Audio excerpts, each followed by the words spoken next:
નમસ્કાર વિદ્યાર્થી મિત્રો, સ્વાગત છે તમારું યુવા સારથી કેરિયર એકેડેમીના આજના કરંટ અફેર્સ વિથ જીકે સિરીઝના વિડીયોમાં. આજે છે 2 એપ્રિલ અને આપણે અહીંયા 28 માર્ચ 2024 થી 2 એપ્રિલ 2024 ના જે પણ મોસ્ટ આઈએમપી કરંટ અફેર્સના પ્રશ્નો છે આ પ્રશ્નોની માહિતી મેળવીશું. સાથે સાથે દરેક પ્રશ્ન રિલેટેડ જે પણ ડિટેલ છે આવનારી પરીક્ષાઓમાં પૂછાવા લાગે તો તેની પણ વિસ્તૃત માહિતી મેળવીશું. તો શરૂઆત કરીએ આપણા પ્રશ્નની. પ્રશ્નની શરૂઆત કરીએ એ પહેલા એટલું કહીશ કે જે પણ વિદ્યાર્થી મિત્રોએ કોન્સ્ટેબલ અને પીએસઆઈ નો કોર્સ ખરીદ્યો નથી, એકદમ સિમ્પલ રેટ ઉપર ત્યાં એપ્લિકેશનની અંદર તમને કોર્સ મળી રહ્યો છે. આ કોર્સની સાથે તમને કરંટ અફેર્સ પણ આખા વર્ષનું ફ્રી મળશે, જેની અંદર કોન્સ્ટેબલના 3 માટે ફક્ત 799 રાખવામાં આવેલા છે અને 1 વર્ષના ફક્ત 1999. તો વહેલી ઝડપે તમે કોર્સ પરચેસ કરી લેજો. આજનો આપણો પહેલો પ્રશ્ન કે અહીંયા 47મા નંબરનો વિશ્વનો બીજો સૌથી મોટો આ બુક ફેર છે, બરાબર, પુસ્તક મેળો. અહીંયા લખેલું છે કે વિશ્વનો બીજો સૌથી મોટો પુસ્તક મેળો આયોજિત થઈ રહ્યો છે. કઈ જગ્યાએ? તો કલકત્તાની અંદર, પશ્ચિમ બંગાળના કલકત્તામાં. તો તેનો થીમ દેશ કયો છે? તો થીમ દેશ છે ઇંગ્લેન્ડ. કયો છે? ઇંગ્લેન્ડ.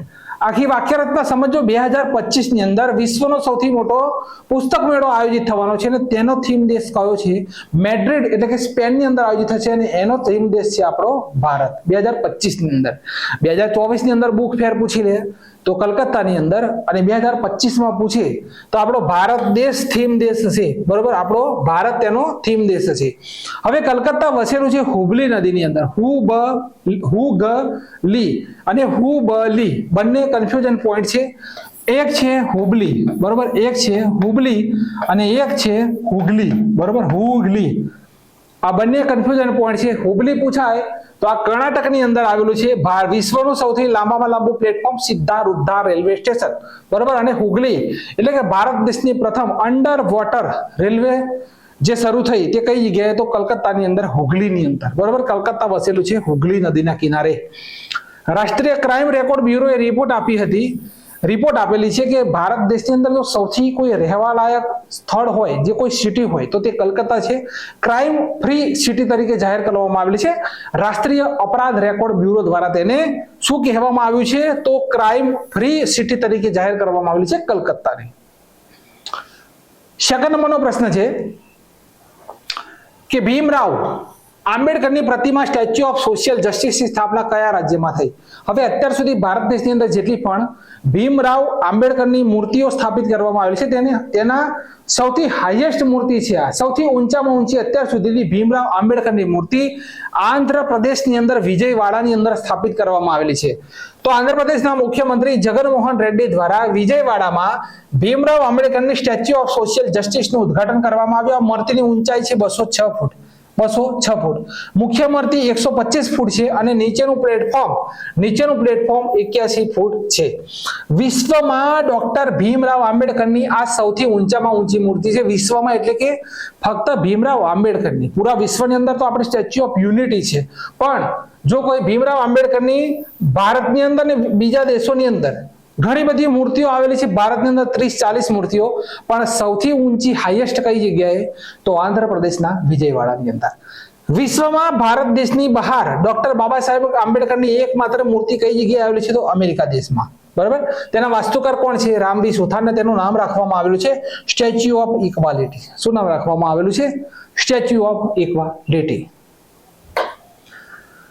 વિશ્વ ટેબલ ટેનિસ પ્રતિયોગિતામાં એવોર્ડ જીતનાર પ્રથમ ભારતીય મહિલા કોણ છે? તો આ છે શ્રીજા અકુલા. એક જ લાઈનમાં જવાબ, બરાબર, શ્રીજા અકુલા, ટેબલ ટેનિસ. આગળ છે યુપીએસસી ના નવા નિર્દેશક કોણ બન્યા? લખેલું છે હંસા મિશ્રા. શું લખેલું છે? તો હંસા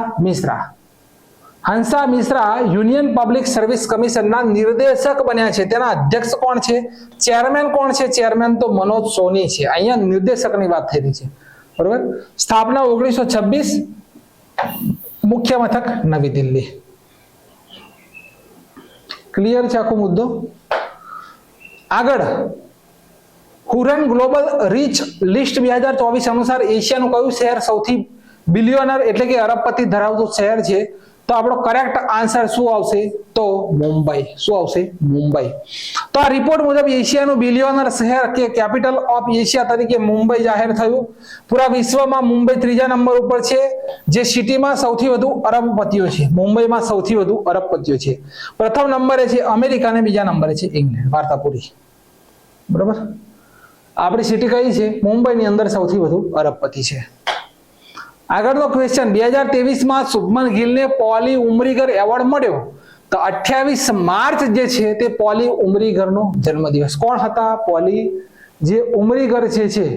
પોલી ઉમરીગર જે છે તે કોણ હતા? તો તેમનો જન્મ 28 માર્ચ 1926 સોલાપુરમાં થયો હતો. તેઓ ભારતીય ક્રિકેટર હતા. તેમણે 1944માં બોમ્બે પેન્ટાગ્યુલર 18 વર્ષે ક્રિકેટની શરૂઆત કરી.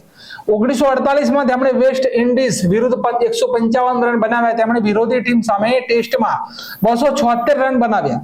1953ની શરૂઆતમાં વેસ્ટ ઇન્ડિઝમાં 2 સદી અને 4 અર્ધ સદી સાથે તેમણે 5 રન બનાવ્યા. 1955-56 ની અંદર હૈદરાબાદ ખાતે ન્યુઝીલેન્ડ સામેની 223 રનની ઇનિંગ્સમાં ભારત માટે પ્રથમ બેવડી સદી તેમણે ફટકારી હતી. બેવડી સદી લગાવનાર પ્રથમ ભારતીય ક્રિકેટર કોણ છે? તો પોલી ઉમરીગર. તેમની યાદમાં 2023ની અંદર આજે પોલી ઉમરીગર એવોર્ડ આપવામાં આવ્યો. તે આપણા ભારતના ક્રિકેટર કોણ છે? તો શુભમન ગિલને આ એવોર્ડ આપવામાં આવ્યો હતો. 1962માં પદ્મશ્રી મળ્યો હતો. 1988 થી 99માં રમતમાં તેમના યોગદાન માટે નાયડુ ટ્રોફી અને તેમનું અવસાન 7 નવેમ્બર 2006. પોલી ઉમરીગર કોણ હતા? તો પ્રથમ બેવડી સદી લગાવનાર ભારતીય. બરોબર. ભારતનો ડંકો, સમગ્ર એશિયામાં સૌથી વધુ વિદેશી રોકાણ મેળવ્યું. તો માર્ચ મહિનામાં સમગ્ર એશિયામાં સૌથી વધુ વિદેશી રોકાણ ભારતે મેળવ્યું. દક્ષિણ કોરિયા, તાઇવાન, ઇન્ડોનેશિયા જેવા દેશો પણ ભારતથી પાછળ રહ્યા, જ્યારે Japan, Malaysia, Philippines, Thailand, Vietnam અને શ્રીલંકા જેવા દેશોમાંથી વિદેશી રોકાણ પાછું ખેંચાયું છે. માર્ચ મહિનામાં ભારત 3.63 અજબ ડોલરનું વિદેશી રોકાણ ઠલવાયું હતું. છેલ્લા 4 વર્ષનું સૌથી વધુ છે. આ ઉપરાંત ભારતીય નાણાં સંસ્થાઓએ પણ અહીંયા લખેલું છે 52,467 કરોડનું રોકાણ કર્યું હતું. તો આપણે એક લીટીમાં યાદ રાખીશું કે માર્ચ મહિનામાં સમગ્ર એશિયામાં સૌથી વધુ વિદેશી રોકાણ મેળવનાર દેશ કયો હતો? ભારત. ચલો, ગરુડ એરોસ્પેસ દ્વારા બોર્ડર ઉપર પેટ્રોલ સર્વેલન્સ ડ્રોન લોન્ચ કરવામાં આવ્યું, તેનું નામ જણાવો. તો તેનું નામ છે ત્રિશુલ. અહીંયા લખેલું છે. તો ભારત દેશની સૌથી મોટી ડ્રોન નિર્માતા કંપની ગરુડ એરોસ્પેસ દ્વારા ત્રિશુલ નામનું ડ્રોન લોન્ચ કરવામાં આવ્યું. ગરુડ એરોસ્પેસ કંપનીની સ્થાપના 2015માં જયપ્રકાશ દ્વારા કરવામાં આવી હતી. મુખ્ય મથક આવેલું છે ચેન્નાઈ, તમિલનાડુની અંદર, અને ભારત દેશે ડ્રોનના આયાત ઉપર પ્રતિબંધ લગાવ્યો છે. આ એક લીટીમાં જવાબ યાદ રાખજો, પરીક્ષામાં પૂછી શકે છે. બરોબર. આગળ છે IRDAI, insurance regular development Authority of India. IRDAI તેના દ્વારા કયા નામથી ઇન્સ્યોરન્સ માર્કેટ પ્લેસ પ્લેટફોર્મની સ્થાપનાની મંજૂરી આપવામાં આવી છે? તો આપણો કરેક્ટ આન્સર શું છે? વીમા સુગમ. શું નામ છે? વીમા સુગમ. તો IRDAI દ્વારા ઇન્સ્યોરન્સ માર્કેટ પ્લેસ પ્લેટફોર્મ વીમા સુગમને મંજૂરી આપવામાં આવી. IRDAI નું પૂરું નામ તો Insurance Regulatory and Development Authority of India. તમામ ઇન્સ્યોરન્સ કંપનીઓની જાણકારી એક જ પ્લેટફોર્મ ઉપર મળશે. આ પ્લેટફોર્મથી પોલિસી હોલ્ડરને end to end digital service provide કરવામાં આવશે. મુખ્ય મથક આવેલું છે IRDAI નું હૈદરાબાદની અંદર. ચેરપર્સન છે દેવાશીષ પાંડા. ગિરિજા શંકર હાલમાં ન્યૂ ઇન્ડિયા ઇન્સ્યોરન્સ કંપનીના CMD બન્યા છે. આ પણ મુદ્દો આપણે નોંધ કરીશું. ચલો, ઇન્ટરનેશનલ ટેલિકોમ્યુનિકેશન યુનિયન દ્વારા કયા દેશની ડિજિટલ ઇનોવેશન બોર્ડ ના સહ અધ્યક્ષના રૂપમાં, બરોબર, દેશને સહ અધ્યક્ષના રૂપમાં પસંદ કરવામાં આવે? તો રાઈટ આન્સર છે ભારત. તો ભારત દેશને ઇન્ટરનેશનલ ટેલિકોમ્યુનિકેશન યુનિયનના ડિજિટલ ઇનોવેશન બોર્ડના સહ અધ્યક્ષ તરીકે પસંદ કરવામાં આવ્યો. ઇન્ટરનેશનલ ટેલિકોમ્યુનિકેશનની સ્થાપના 1865, મુખ્ય મથક જીનીવા, સ્વિટ્ઝરલેન્ડની અંદર આવેલું છે. આગળ છે 2024નો એબલ એવોર્ડ કોણે જીત્યો? આ એબલ એવોર્ડ ગણિતની અંદર તેને નોબેલ કહેવામાં આવે છે. તો આ જીત્યો છે મિશેલ ટેલાગ્રેડ. બરોબર, ટેલાગ્રેડ. તો એબલ એવોર્ડ 2024 મિશેલ ટેલાગ્રેડે જીત્યો છે. National Centre for Scientific Research, Paris, ફ્રાન્સના ગણિતના રિસર્ચર છે. આ એવોર્ડને ગણિતનો નોબેલ કહેવામાં આવે છે.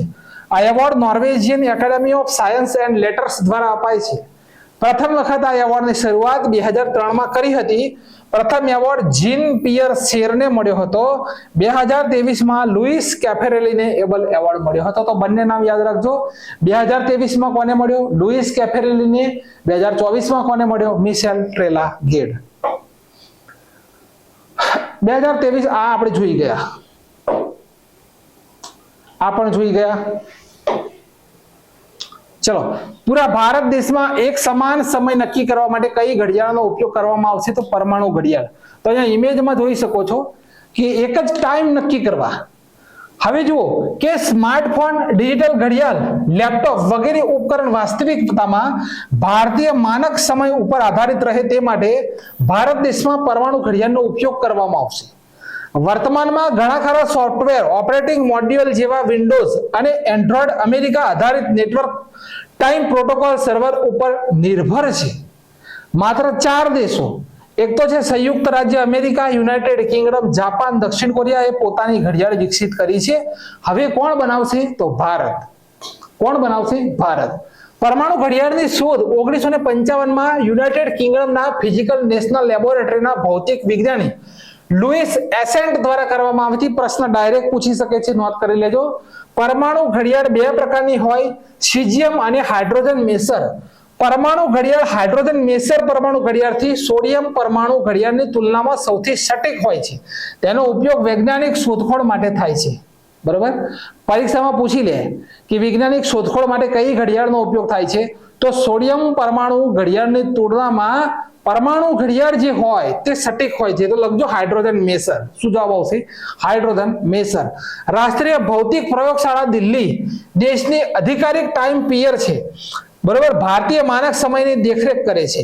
ભારતમાં ભુવનેશ્વર, જયપુર, હૈદરાબાદમાં આ પરમાણુ ઘડિયાળ પહેલી સ્થાપિત કરવામાં આવશે. બરોબર, પ્રથમ કઈ જગ્યાએ સ્થાપિત થશે? ભુવનેશ્વર ઓડિશા, જયપુર રાજસ્થાન અને હૈદરાબાદ તેલંગાણા. ભારતમાં માત્ર એક જ ટાઈમ ઝોન છે. ભારતીય માનક સમય તેને 1 સપ્ટેમ્બર 1947 ના દિવસે સ્વીકારવામાં આવ્યો હતો. ડાયરેક્ટ પૂછે પરીક્ષામાં. ભારતીય માનક સમયની ગણના ઉત્તર પ્રદેશનું ઇલાહાબાદ ની પાસેનું મિર્ઝાપુરમાં એક ક્લોક ટાવર છે જેને ગ્રીનવિચ મિની ટાઈમ 5.5 કલાક આગળ છે. ભારત દેશનો ઇન્ડિયન સ્ટાન્ડર્ડ ટાઈમ 82.5 ડિગ્રી 5 રાજ્યોમાંથી પસાર થાય. કયા કયા? એક તો છે ઉત્તર પ્રદેશ, મધ્યપ્રદેશ, છત્તીસગઢ, ઓડિશા, આંધ્રપ્રદેશ. 0 ડિગ્રી ગ્રીનવિચ રેખા લેટિટ્યુડ ઉપર ગણવામાં આવે છે. 0 ડિગ્રી જે રેખા હોય, 0 ડિગ્રી જે આ રેખા હોય તે શેની ઉપર ગણવામાં આવે છે? તો 0 ડિગ્રી લેટિટ્યુડ જે હોય તેના ઉપર ગણવામાં આવે છે. વિશ્વની પ્રથમ વૈદિક ઘડી, વૈદિક ઘડિયાળ, ઘડિયાળ થઈ ગયું લખવાનું છે, ઘડી થઈ ગયું છે. ઘડિયાળ મધ્યપ્રદેશના ઉજ્જૈનમાં સ્થાપિત થઈ. ક્લિયર છે? આખો ટોપિક મેં તમને સમજાવી દીધો. પરીક્ષાની અંદર જો કોઈ પ્રશ્ન પૂછી લે તો આની અંદરથી પ્રશ્ન બહારનો નહીં હોય. આગળ છે કે ઇન્ટરનેશનલ હોકી ફેડરેશન દ્વારા કયા ભારતીય ખેલાડીને FIH એથ્લેટ સમિતિના સહ અધ્યક્ષ નિયુક્ત કરવામાં આવ્યા? તો કરેક્ટ આન્સર છે PR શ્રીજેશ. બરાબર, PR Sreejesh, option number D. સમિતિના સહ અધ્યક્ષ નિયુક્ત કર્યા. 2015 માં તેમને અર્જુન એવોર્ડ મળ્યો હતો. પદ્મશ્રી એવોર્ડ 2017 એશિયન ગેમ્સ થયા હતા જેની ક્લોઝિંગ સેરેમનીમાં તેઓ ધ્વજવાહક હતા. ઇન્ટરનેશનલ હોકી ફેડરેશનનો મુખ્ય મથક લ્યુસાન સ્વિટ્ઝરલેન્ડમાં આવેલ છે. હેડ કોણ છે? તો તૈયબ ઇકરામ. હોકીના 4 પોઈન્ટ લખી લો. હોકી ઇન્ડિયાના અધ્યક્ષ કોણ છે? દિલીપ તિર્કી. FIH 5S મહિલા હોકી વિશ્વકપનું પ્રથમ સંસ્કરણ ઓમાનની કેપિટલ મસ્કટમાં આયોજિત થયું. તેને નેધરલેન્ડે ભારતને હરાવીને જીત્યો. Men's player of the 2023 hockey men's player તો હાર્દિક સિંહ. કોણ છે? હાર્દિક સિંહ. વિશ્વના પ્રથમ પરમાણુ ઉર્જા શિખર તો વિશ્વના પ્રથમ પરમાણુ ઉર્જા શિખર સંમેલનનું આયોજન ક્યાં થયું? ઓપ્શન છે ઇંગ્લેન્ડ, બ્રુસેલ્સ, વિયેના અને દુબઈ. બરોબર, હવે આ વિયેના એટલે કે ઓસ્ટ્રિયા અને આપણો કરેક્ટ આન્સર છે બ્રુસેલ્સ એટલે કે બેલ્જિયમ. તો વિશ્વના પ્રથમ પરમાણુ ઉર્જા શિખર સંમેલનનું આયોજન બ્રુસેલ્સમાં કરવામાં આવ્યું. શુદ્ધ શૂન્ય કાર્બન ઉત્સર્જનને પ્રાપ્ત કરવા વિશેની અહીંયા ચર્ચાઓ કરવામાં આવી. હવે અહીંયા જુઓ, આ ફૂલ ફોર્મ ને યાદ રાખજો, IAEA કે ઇન્ટરનેશનલ એટોમિક એનર્જી એજન્સીની સ્થાપના 1957 માં થઈ. મુખ્ય મથક આવેલું છે વિયેના, ઓસ્ટ્રિયાની અંદર. આ મુદ્દાને તમારે યાદ રાખવાનો છે. અહીંયા પરમાણુ જે ઉર્જા શિખર સંમેલન પ્રથમ વખત આયોજિત કરવામાં આવ્યું તે કરવામાં આવ્યું બ્રુસેલ્સની અંદર. પણ આ જે પરમાણુ ઉર્જા વિભાગનું વડું મથક તમને પૂછી લે તો આવશે વિયેના, ઓસ્ટ્રિયાની અંદર. ઉત્તર ભારતનો પ્રથમ ન્યુક્લિયર પાવર પ્લાન્ટ, બરાબર, ન્યુક્લિયર પાવર પ્લાન્ટ કઈ જગ્યાએ સ્થાપિત થયો? તો હરિયાણાના ફતેહાબાદની અંદર ગોરખપુર ગામમાં સ્થાપિત થયો. ભારતમાં પ્રથમ સ્વદેશી પરમાણુ રિએક્ટરનું સંચાલન ગુજરાતમાં થયું. પાકિસ્તાનના પરમાણુ બોમ્બના જનકનું નિધન થયું, તેમનું નામ છે અબ્દુલ કાદિર ખાન. ભારત દેશની પ્રથમ પરમાણુ સબમરીન પરીક્ષામાં પૂછાઈ ગઈ, જેનું નામ છે INS Arihant. Nuclear power plant શરૂ કરનાર વિશ્વનો પ્રથમ અરબ દેશ બન્યો UAE. વિશ્વની પ્રથમ સૌથી શક્તિશાળી પરમાણુ સક્ષમ ઇન્ટરકોન્ટિનેન્ટલ બેલિસ્ટિક મિસાઇલ કે જેનું સફળ પરીક્ષણ કર્યું રશિયાએ. આખી પૃથ્વી કંપી ગઈ. કેમ કે આ બહુ જ પાવરફુલ મિસાઇલ છે, જેનું નામ છે RS સમ્રાટ 28 રાખવામાં આવેલું છે રશિયા દ્વારા. બરાબર, વિશ્વની સૌથી ખતરનાક પરમાણુ મિસાઇલ. પરમાણુ પરીક્ષણ વિરુદ્ધ આંતરરાષ્ટ્રીય દિવસ તો 29 ઓગસ્ટ, પણ આંતરરાષ્ટ્રીય પરમાણુ હથિયાર ઉન્મૂલન દિવસ તો 26મી ડિસેમ્બર. કન્ફ્યુઝન પોઈન્ટ છે મિત્રો, નોટ કરી લેજો. ભારત દેશે પોતાનું પ્રથમ પરમાણુ પરીક્ષણ 1974 માં કર્યું હતું, જેનું નામ હતું સ્માઇલિંગ બુદ્ધા. શું નામ હતું? સ્માઇલિંગ બુદ્ધા. અને ભારત દેશે બીજું પરમાણુ પરીક્ષણ કર્યું 1998 માં, જેનું નામ હતું ઓપરેશન શક્તિ. ભારતનું સૌથી મોટું પરમાણુ સંયંત્ર આવેલું છે કુંડનકુલમ ન્યુક્લિયર પાવર પ્લાન્ટ, તમિલનાડુ. ભારતમાં પરમાણુ ઉર્જાના સ્થાપક કોણ? તો ડોક્ટર હોમી જહાંગીર ભાભા. અને ભારત દેશનું સૌથી મોટું ન્યુક્લિયર પાવર પ્લાન્ટ તો તારાપુર, મહારાષ્ટ્ર. પહેલું કયું? કુંડનકુલમ. મોટું કયું? તારાપુર. ભારતમાં હાલમાં પરમાણુ ઉર્જા વિભાગના અધ્યક્ષ કોણ છે? અજીત કુમાર મોહંતી. અને વિશ્વની સૌથી ઊંચી પરમાણુ સુવિધા સ્થાપિત કરી બોલિવિયાએ. કોણે? બોલિવિયા દેશે. ચલો, ઇંગ્લેન્ડના ટેટ મોડર્ન મ્યુઝિયમમાં સામેલ થનાર એકમાત્ર ભારતીય મહિલા કોણ બન્યા? તો આ 4 મહિલાઓ તમે જોઈ શકો છો. આલિયા ભટ્ટ છે. આલિયા ભટ્ટ જોય એવોર્ડ મેળવનાર પ્રથમ મહિલા છે, જોય. આ પાર્વતી બરુઆ કોણ છે? તો ભારતની પ્રથમ મહિલા મહાવત છે, મહાવત છે, ભારતની પ્રથમ મહિલા મહાવત. જેસિન્થા કલ્યાણ કોણ છે? ને આપણો કરેક્ટ આન્સર છે સોનમ કપૂર. તો સોનમ કપૂર ઇંગ્લેન્ડના ટેટ મોડર્ન મ્યુઝિયમમાં સામેલ થનાર પ્રથમ ભારતીય મહિલા બન્યા. સાઉદી અરબનો જોય એવોર્ડ મેળવનાર એકમાત્ર ભારતીય મહિલા બન્યા હતા આલિયા ભટ્ટ. બરાબર. જેસિન્થા કલ્યાણ ભારત દેશની પ્રથમ મહિલા પીચ ક્યુરેટર છે. કોણ છે? Pitch curator. અને પાર્વતી બરુઆ તો ભારત દેશની પ્રથમ મહિલા મહાવત છે. 4 મહિલાઓ ક્લિયર. 4 મહિલાઓ અહીંયા આપણી પાસે ક્લિયર છે. વધીએ આગળ. આપેલું છે બેંક ઓફ મહારાષ્ટ્ર ના MD અને CEO ચીફ એક્ઝિક્યુટિવ ઓફિસર કોણ બન્યા? તો આપણો કરેક્ટ આન્સર શું આવશે? નિધુ સક્સેના. સ્થાપના થયેલી છે 1935. મુખ્ય મથક આવેલું છે પૂના. અને આદર્શ વાક્ય છે one family one bank. Ashok Vaswani, option number C. Mahindra બેંકના, મહિન્દ્રા કોટક બેંક, બરાબર, કોટક મહિન્દ્રા બેંક ના MD અને CEO બન્યા. ક્લિયર છે આટલે સુધી માહિતી? ક્લિયર. આગળ જો. ભારત દેશની પ્રથમ સ્વદેશી હાઇડ્રોક્સી યુરિયા ઓરલ સસ્પેન્શન કોણે લોન્ચ કરી? તો આ લોન્ચ કરી છે અહીંયા અકોમ્સ. શું નામ આવશે? અકોમ્સ. અકોમ્સ ભારત દેશની પ્રથમ સ્વદેશી hydroxy urea oral suspension launch કરી. વિદેશી દવાને ભારત દેશમાં 2 થી 8 ડિગ્રી સેલ્સિયસ ઉપર રાખવી પડતી હતી. આ દવાને 25 થી 30 ડિગ્રી સેલ્સિયસ સુધી તમે રાખી શકો છો પોતાના રૂમની અંદર. આ દવા સિકલ સેલ એનિમિયા રોગમાં કામ આવશે. આપણા બજેટની અંદર સિકલ સેલ એનિમિયાનું બજેટની વાત કરવામાં આવેલી હતી. સિકલ સેલ જે એનિમિયા છે તેના વિશેની બજેટની અંદર વાત કરવામાં આવેલી છે. બરાબર. સિકલ સેલ એનિમિયા ની અંદર શું થાય? તો RBC બદલાય. આ જે લોહી હોય, જેની અંદર લોહી હોય તેની અંદર જે રક્તકણો હોય તેને આકાર બદલાઈ જાય છે. સિકલ સેલ નાબૂદ કરવાનું લક્ષ્ય 2047 નું છે. અને હેવી શ્યોર વેક્સિનની શોધ, હેવી શ્યોર જે વેક્સિન જે છે તેની શોધ હેપેટાઇટિસ A રોગ માટે કરવામાં આવેલી છે. અને સર્વાવેક નામની વેક્સિનની શોધ સર્વાઇકલ કેન્સર માટે કરવામાં આવેલી છે. બંને મુદ્દાને અહીંયા ક્લિયર કરવાના છે. તમારા માટે આ ટોપિક બેસ્ટ જ હોય છે. કોઈ પણ પરીક્ષાની તૈયારી કરતા હોય તેની અંદર જીકે બહુ જ અતિ મહત્વપૂર્ણ ભાગ ભજવશે. લોકપાલ ન્યાયિક સદસ્યના રૂપમાં કોણે શપથ લીધી? તો ભારતના લોકપાલના અધ્યક્ષ કોણ છે? અજય માણેકરાવ. થોડા દિવસ પહેલા તેમની નિયુક્તિ થઈ છે 2024 ની અંદર. તો ભારત લોકપાલના અધ્યક્ષ કોણ છે? અજય માણેકરાવ. અને તેમના સદસ્ય કોણ બન્યા? ઋતુરાજ અવસ્થી. તો લોકપાલ એક અધ્યક્ષ હોય છે જેમાં 8 સદસ્ય હોય, જેમાંના 4 ન્યાયિક હોય. બરાબર, કેવા હોય? ન્યાયિક. ન્યાયિક સદસ્ય તરીકે ઋતુરાજ અવસ્થીની નિયુક્તિ કરવામાં આવેલી છે. તેમની સાથે બીજા અન્ય સદસ્ય પંકજ કુમાર અને અજય તિર્કીએ પણ શપથ લીધા. બરાબર, આ બંને પણ આવશે, આ બંને પણ આવશે. ઋતુરાજ અવસ્થી 22મા નંબરના નીતિ આયોગના અધ્યક્ષ રહી ચૂક્યા છે. ઋતુરાજ અવસ્થી નીતિ આયોગના, અને કર્ણાટક હાઈકોર્ટના ચીફ જસ્ટિસ પણ તેઓ હતા. સાર્વજનિક અધિકારીઓ વિરુદ્ધ ભ્રષ્ટાચારના આરોપની તપાસ કરવા માટે કેન્દ્ર સરકાર દ્વારા લોકપાલ અને રાજ્યમાં લોકાયુક્ત નિયુક્ત કરવામાં આવે છે. સમજી લેજો, લોકપાલ અને લોકાયુક્ત શું? ભારતના પ્રથમ લોકપાલ પિનાકી ચંદ્ર ઘોષ છે. કોણ છે? ભારતના પ્રથમ લોકપાલ કોણ છે? તો પિનાકી ચંદ્ર ઘોષ. આંતરરાષ્ટ્રીય ફૂટબોલમાં 150 મેચ રમવા વાળા પ્રથમ ભારતીય ખેલાડી કોણ બન્યા? પ્રથમ ભારતીય.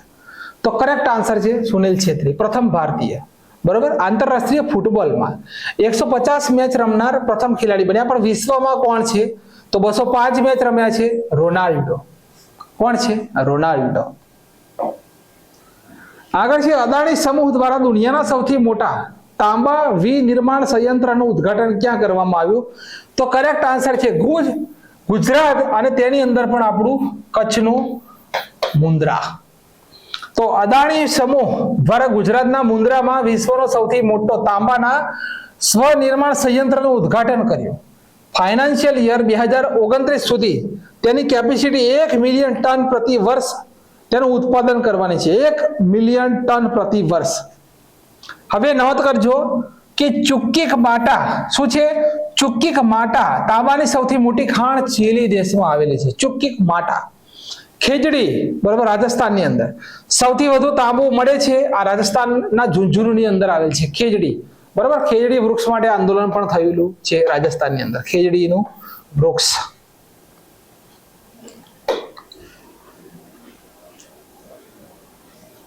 નવસો વર્ષ જૂના ચાલુક્ય શિલાલેખની શોધ કઈ જગ્યાએ થઈ? તો તેલંગાણાની અંદર. કઈ જગ્યાએ? તેલંગાણા.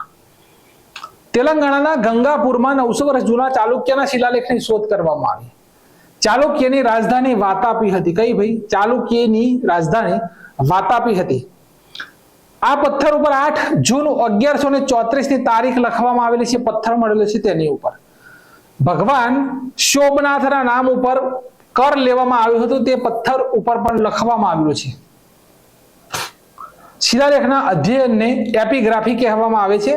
કદમ વંશના શિલાલેખની શોધ ગોવામાં કરવામાં આવેલી છે. આ બીજો મુદ્દો. સતી પ્રથાના સાક્ષી હોય તેવા શિલાલેખ એરર શિલાલેખમાંથી મળેલ છે. સમ્રાટ અશોકના શિલાલેખમાં કલિગ યુદ્ધનું વર્ણન છે. કયા શિલાલેખમાં? 13મા શિલાલેખમાં.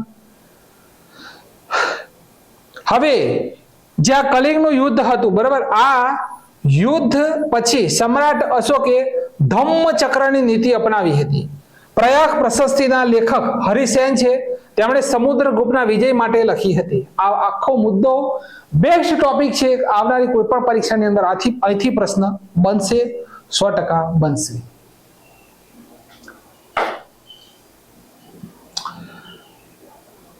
પેરા બેડમિન્ટન વિશ્વ ચેમ્પિયનશિપ 2024માં ભારત દેશે કેટલા ગોલ્ડ મેડલ જીત્યા? બરોબર, તો પેરા બેડમિન્ટન જે વિશ્વ ચેમ્પિયનશિપ છે તેનું આયોજન થાઈલેન્ડના પટાવાવમાં કરવામાં આવ્યું. કઈ જગ્યાએ? થાઈલેન્ડના પટાવાવમાં. ભારત દેશે 18 મેડલ જીત્યા, જેમાં 3 ગોલ્ડ મેડલ, 4 સિલ્વર મેડલ અને 11 બ્રોન્ઝ મેડલ છે. પ્રમોદ ભગત ગોલ્ડ મેડલ જીત્યા, કૃષ્ણ નાગર ગોલ્ડ મેડલ જીત્યા અને સુહાસ યશીરાજ ગોલ્ડ મેડલ જીત્યા છે. આટલા 3 મુદ્દા આપણે યાદ રાખીશું. આગળ છે કેન્દ્ર સરકાર દ્વારા મહાત્મા ગાંધી રાષ્ટ્રીય ગ્રામીણ રોજગાર ગેરંટી યોજના અંતર્ગત મજબૂરીની રકમ થઈ ગઈ છે. અહીંયા મજદૂરી, બરોબર, મજદૂરી ની રકમ વધારવામાં આવી છે. આ અનુસાર કયા રાજ્યમાં મજદૂરો માટે મનરેગા અંતર્ગત સર્વશ્રેષ્ઠ મજૂરી કયા રાજ્યની અંદર છે? તો આ છે આપણું યુપી. શું છે? યુપી. તો મનરેગા યોજના અંતર્ગત 2024માં નવા મજદૂરીની જે રકમ જાહેર કરવામાં આવી તેમાં સર્વશ્રેષ્ઠ મજૂરી આપનાર રાજ્ય ઉત્તર પ્રદેશ છે. નોંધ કરજો, મનરેગામાં સર્વશ્રેષ્ઠ વૃદ્ધિ કઈ જગ્યાએ થઈ? વિદ્યાર્થી મિત્રો, મનરેગાની અંદર સૌથી વધુ વૃદ્ધિ કઈ જગ્યાએ થઈ તેવું પૂછી લે તો આ વૃદ્ધિ થઈ છે ગોવાની અંદર. કેટલી? 10.6% વૃદ્ધિ થઈ. સૌથી ઓછામાં ઓછી વૃદ્ધિ ક્યાં થઈ? તો ઉત્તરાખંડ 3% જ વૃદ્ધિ થઈ. સર્વશ્રેષ્ઠ મજૂરી ઉત્તર પ્રદેશ 374 રૂપિયા પ્રતિ દિવસ આપવામાં આવે છે મનરેગા અંતર્ગત, અને સૌથી ઓછામાં ઓછા અરુણાચલ પ્રદેશની અંદર 234 રૂપિયા. આ બંને મુદ્દા આપણે નોંધ કરજો. ગુજરાતમાં કેટલા આપવામાં આવે છે મને કોમેન્ટ બોક્સની અંદર જણાવજો. ચલો, મિશ્રમાં આયોજિત પહેલા પાવર લિફ્ટિંગ વર્લ્ડ કપ 2024માં કયા ભારતીય ખેલાડીએ 59 કિલોગ્રામ કેટેગરીમાં ગોલ્ડ મેડલ જીત્યો? પહેલા પાવર લિફ્ટિંગ વર્લ્ડ કપમાં. તો આપણો કરેક્ટ આન્સર છે વિનય કુમાર.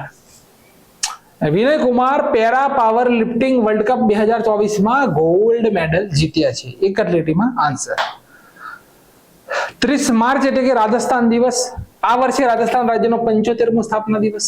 તેની સ્થાપના 30 માર્ચ 1949માં થઈ હતી. આની પહેલા તેને રાજપૂતોના નામથી ઓળખવામાં આવતો હતો. 30 માર્ચ ના દિવસે જોધપુર, જયપુર, બીકાનેર અને જેસલમેર સંયુક્ત રાજ્ય રાજસ્થાન સાથે જોડાયા અને બૃહદ રાજસ્થાનના રૂપમાં ઓળખાયો. મુગલ સમ્રાટ અકબરના પ્રભુત્વ સુધી રાજસ્થાન રાજનૈતિક રૂપમાં એક જૂથ નહોતો થયો અને અકબરે એકીકૃત પ્રાંત બનાવ્યો હતો. શું બનાવ્યો હતો? એકીકૃત પ્રાંત. મુગલ સામ્રાજ્યના પતન પછી 1755માં મરાઠાઓએ અજમેર ઉપર અધિકાર કરી લીધો. મરાઠાઓએ. ક્ષેત્રફળની દ્રષ્ટિએ ભારતનું સૌથી મોટામાં મોટું રાજ્ય કયું? તો રાજસ્થાન. વસ્તીની દ્રષ્ટિએ ભારતનું 8મા નંબરનું સૌથી મોટું રાજ્ય. ઊંટ મહોત્સવ, બરોબર, નાગોર મેળો, ગણગોર મેળો, પુષ્કર મેળો વગેરે રાજસ્થાનમાં થાય છે. ઘુમર નૃત્ય, ઘેર નૃત્ય, કઠપુતળી નૃત્ય, ચરી નૃત્ય રાજસ્થાનના પ્રમુખ નૃત્ય છે. રાજસ્થાનમાં થારનું રણ આવેલું છે જેને ગ્રેટ ઇન્ડિયન ડેઝર્ટ તરીકે ઓળખવામાં આવે છે અને માટે જ અહીંયા ડેઝર્ટ ફેસ્ટિવલ ઉજવાય છે. કયો હતો? ડેઝર્ટ ફેસ્ટિવલ ઉજવાય છે. કર્કરેખા રાજસ્થાનના વાંસવાડા. કઈ જગ્યાએ? તો રાજસ્થાનના વાંસવાડા જિલ્લાના દક્ષિણ ક્ષેત્ર પરથી પસાર થાય છે. કઈ રેખા? તો કર્કરેખા. 30 માર્ચ દેવિકા રાણીનો જન્મદિવસ. કોણ છે દેવિકા રાણી? કોણ હતા? તો જન્મ 30 માર્ચ 1908 વિશાખાપટ્ટનમ. પિતા કર્નલ M.N. ચૌધરી, માતા લીલા ચૌધરી ને પતિ હિમાંશુ રાય. હિન્દી ફિલ્મના બંગાળી અભિનેત્રી હતા. હવે આગળ આ બધું આપણે જાણવાની કોઈ જરૂર નથી, બરોબર? આ બધું જાણવાની જરૂર નથી. એટલી જ વસ્તુ યાદ રાખવાની છે કે દેવિકા રાણીની પ્રથમ ફિલ્મ જવાની કી હવા હતી. આ બધું પરીક્ષામાં નથી પૂછાતું. આ દેવિકા રાણી કોણ હતા? ફક્ત એક જ શબ્દ યાદ રાખવાનો કે દાદા સાહેબ ફાળકે એવોર્ડ શરૂ થયો ત્યારે 1970માં પ્રથમ એવોર્ડ દેવિકા રાણીને મળ્યો હતો. આટલો જ શબ્દ આપણે યાદ રાખવાનો છે. તેમનું અવસાન 9 માર્ચ 1994. બીજું પરીક્ષામાં નથી કશું પૂછાતું એમનામાંથી, બરોબર? આ પૂછાય છે. ચલો, કોને કોડ ડિપેન્ડન્ટ પુસ્તક લખી જેને વુમન્સ પ્રાઇઝ માટે શોર્ટ લિસ્ટ કરવામાં આવી? તો આ પુસ્તક કોણે લખી છે? મધુમિતા મુર્ગિયા. કોના દ્વારા? તો એ નંબરનો ઓપ્શન આપણો કરેક્ટ આન્સર છે. કોડ ડિપેન્ડન્ટ નામની પુસ્તક મધુમિતા મુર્ગિયા દ્વારા લખવામાં આવેલી છે જેને વુમન્સ પ્રાઇઝ માટે નોમિનેટ શોર્ટ લિસ્ટ કરી દેવામાં આવેલી છે.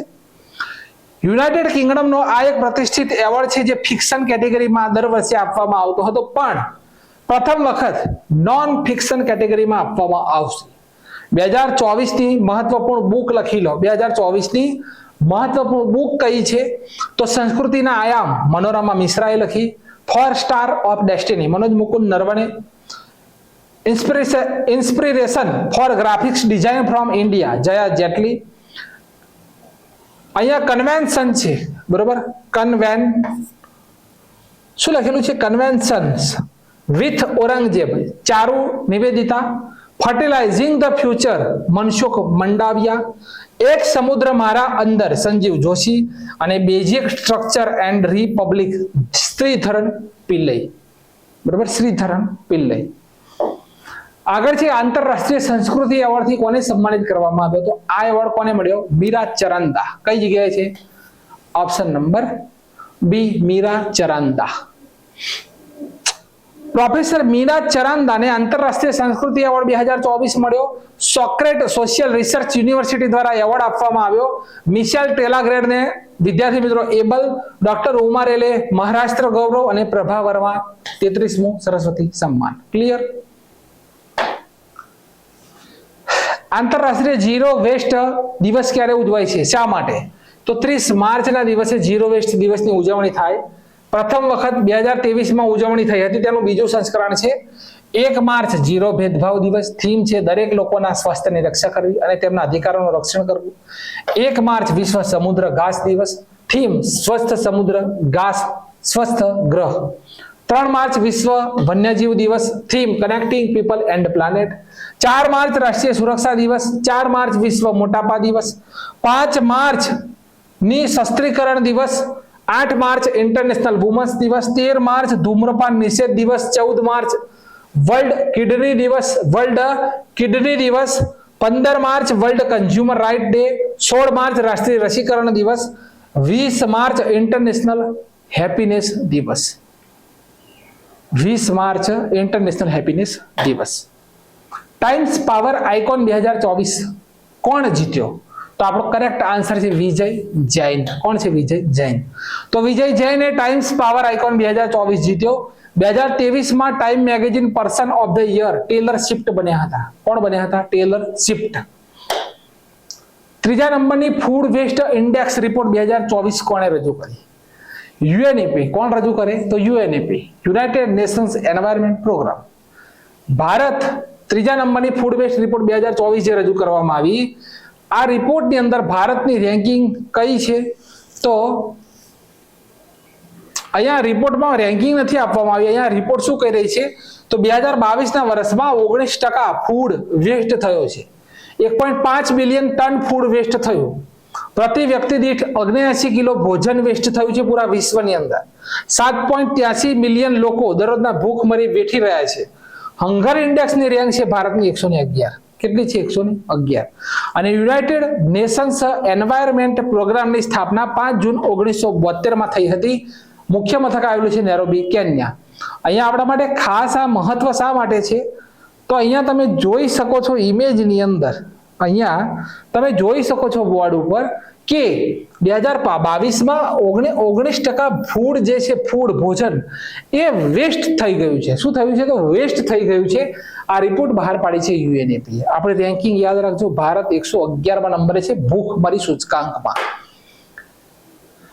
ફિક્કી લેડી ઓર્ગેનાઇઝેશનના અધ્યક્ષ કોણ બન્યા? તો આના અધ્યક્ષ બન્યા છે, અહીંયા તમે જોઈ શકો છો, આ હંસા મિશ્રા યુપીએસસી, એ નિધુ સક્સેના છે, જય શ્રી દાસ વર્મા આપણો કરેક્ટ આન્સર છે. બરાબર, જય શ્રી દાસ વર્મા ફિક્કી લેડીઝ ઓર્ગેનાઇઝેશનના અધ્યક્ષ બન્યા. FICCI Federation of Indian Chambers of Commerce and Industries, સ્થાપના 1927, મુખ્ય મથક Delhi. President Subhrakant Panda. President Subhrakant Panda. Neetu Saxena Bank of મહારાષ્ટ્રના એમડી બન્યા. હંસા મિશ્રા યુપીએસસીના નિર્દેશક. અને નવનીત સહગલ તો પ્રસાર ભારતીના અધ્યક્ષ બન્યા. Option number C. 4 મુદ્દા ક્લિયર. મિયામી ઓપનમાં મેન્સ ડબલ્સ નો ખિતાબ કોણે જીત્યો? તો લખેલું છે મહેશ ભૂપતિ અને રોહન બોપન્ના. પણ આપણો જવાબ શું છે? રોહન બોપન્ના અને મેથ્યુ એબેડન, આ બંનેની જોડીએ જીત્યો છે. રોહન બોપન્ના ભારતીય છે અને મેથ્યુ, બરોબર, મેથ્યુ એબેડ અને મિયામી ઓપન મેન્સ ડબલનો ખિતાબ જીત્યો. રોહન બોપન્ના વર્સિસ મેથ્યુ એબેડન ની જોડીએ ઓસ્ટ્રેલિયન ઓપન મેન્સ ડબલનો ખિતાબ પણ જીત્યો હતો. બરાબર, બંને ખિતાબ યાદ રાખજો 2024ના છે, પરીક્ષાની અંદર પૂછી શકે છે. રોહન બોપન અને શું છે મેથ્યુ એબેડન, આ બંને મિયામી ઓપન પણ જીત્યો અને ઓસ્ટ્રેલિયન ઓપન પણ જીત્યો. International transgender day of visibility ક્યારે ઉજવવામાં આવે? તો આ છે આપણો કરેક્ટ આન્સર 31મી માર્ચ. તો ઇન્ટરનેશનલ ટ્રાન્સજેન્ડર ઓફ વિઝિબિલિટી 31 માર્ચના દિવસે ઉજવાયો. ટ્રાન્સજેન્ડરો વિરુદ્ધ થતી હિંસાને અટકાવવા માટે જાગૃતતા ફેલાવવા ઉજવાય છે. પ્રથમ વખત 2009માં ઉજવાયો હતો. ભારત દેશનો પ્રથમ ટ્રાન્સજેન્ડર કોમ્યુનિટી ડેસ્ક હૈદરાબાદમાં ખુલ્યો. અને ટ્રાન્સજેન્ડર લોકોને નોકરીમાં આરક્ષણ આપનાર ભારતનું પ્રથમ રાજ્ય કર્ણાટક છે. કયું રાજ્ય? કર્ણાટક. કઈ જગ્યાના સાજી ક્રાફ્ટને જીઆઈ ટેગ મળ્યો? સાજી ક્રાફ્ટ. તો એક જ લીટીમાં આન્સર મથુરા. એક જ લીટીમાં આન્સર મથુરા. ભારતીય વાયુસેનાના ગગનશક્તિ 2024 યુદ્ધ અભ્યાસની શરૂઆત 1 એપ્રિલથી કરવામાં આવશે. છેલ્લી વખત તેનું આયોજન કયા વર્ષે થયું હતું? તો ગગનશક્તિ 2024 યુદ્ધ અભ્યાસનું આયોજન છેલ્લી વખત 2018માં થયું હતું. બરોબર, કરેક્ટ આન્સર છે 2018. અત્યારે 1 એપ્રિલથી 10 એપ્રિલની વચ્ચે રાજસ્થાનમાં તેનું આયોજન કરવામાં આવશે. કઈ જગ્યાએ? તો પોખરણ રેન્જની અંદર. કઈ જગ્યાએ? પોખરણ રેન્જ જે આવેલી છે તેની અંદર આયોજન કરવામાં આવશે. United Nations commission of status woman દ્વારા 69માં સત્રના અધ્યક્ષ તરીકે કોને નિયુક્ત કરવામાં આવેલ છે? કોને? તો ભાઈ સાઉદી અરબને. કઈ રીતે શક્ય છે? શક્ય છે કેમ? કે 69માં સત્રની અધ્યક્ષતા સાઉદી અરબ કરશે. શા માટે કરશે? તો 68માં સત્રની અધ્યક્ષતા ફિલિપાઇન્સ દેશે કરી હતી. શા માટે આવી અધ્યક્ષતા આપવામાં આવે છે? તો સાઉદી અરબમાં લેગિંગ જે સમાનતા છે, બરોબર, સાઉદી અરબમાં જે લૈંગિક સમાનતાની સ્થિતિ સૌથી ખરાબ છે, માટે તેને અધ્યક્ષતા પદ આપવામાં આવ્યું છે. તેની સ્થિતિ સુધારી શકે માટે United Nations commission of status woman ના 69માં સત્રની અધ્યક્ષતા સાઉદી અરબને આપવામાં આવેલી છે. બહુ જ ભેદભાવ છે. તો આ હતું વિદ્યાર્થી મિત્રો કરંટ અફેર્સ. માહિતી ગમી તો લાઈક અને કોમેન્ટ કરજો. કરંટ અફેર્સ આપણું આવશે અહીંયા આ રીતે. વિદ્યાર્થી મિત્રો સમજો કે અહીંયા એવોર્ડ તો ફક્ત એવોર્ડ જ હશે. 2 થી 3 દિવસની અંદર તમને મળશે. અહીંયા એવોર્ડ, અહીંયા રમત જગત, બરાબર, રમત જગત, અહીંયા નિયુક્તિ એક સાથે ટોપિક પ્રમાણેનું આખું કરંટ અફેર્સ છે. એવોર્ડ તો 2024 નો તમામ એવોર્ડ તમને મળશે ડિટેલ સાથે. રમત જગત તો બધું જ મળશે. આ રીતે કમ્પ્લીટલી બનાવવામાં આવેલ છે. આ તમને તમારી પાસે તમને મળી જશે. વિડીયોની માહિતી ગમી તો લાઈક અને કોમેન્ટ કરજો. Thank you very much.